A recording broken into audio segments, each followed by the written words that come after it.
டேய் பார்த்து கரெக்டாக விட்டுருல. நீ கவலைப்படாத மிச்சி, நான் பார்த்துக்கிறேன். வாழ்க்கையில் மாதிரியே அம்பூட போகிறேன். ஏடா கூடமா ஆயிடாம பார்த்துக்கூட ஆண்டவா. என்ன பழம் புலந்துச்சா? ஐயா கத்திடுச்சு. அப்பாடி காப்பாத்திட்டான்டா ஆண்டவன். என்ன பண்ணிக்கிட்டு இருக்கான்? ஓ, மீன் பிடிக்க பார்க்குறாரா மாப்பிள்ள? மீன் பிடிக்கிறாக்கும். இல்லை, மானை பிடிக்கிறேன். என்ன ஒன்றே ஒன்று தான் இருக்குது. டே மாப்பிள்ள ஒன்று தான் இருக்குது, இதை நான் பிடிச்சிக்கிறேன். போடா, நான் தான் பிடிப்பேன். ஐயா எனக்கு இருந்துச்சு. தேங்க்யூ மாப்பிள்ள. ஆடா வெள்ள வெள்ள தூக்கி விட்டானே.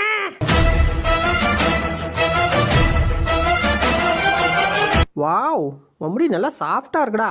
ஐயா இந்தடி, இன்னொரு ரோட்டி என் தலையில கை வச்சா உன் மண்டையில இருக்க தேங்காய் நேரம் பிச்சு போடுறோம். படி. கப்பல டீயை கட்டா கட்டையை கொண்டு அடிக்கிற. இப்ப என்ன பண்றேன் பாரு. வா அடிச்சுக்கோ. டேய் என்னடா அங்கே சத்தம்? கப்பு கால் தடுக்கி ஊந்துருச்சு மேடம்.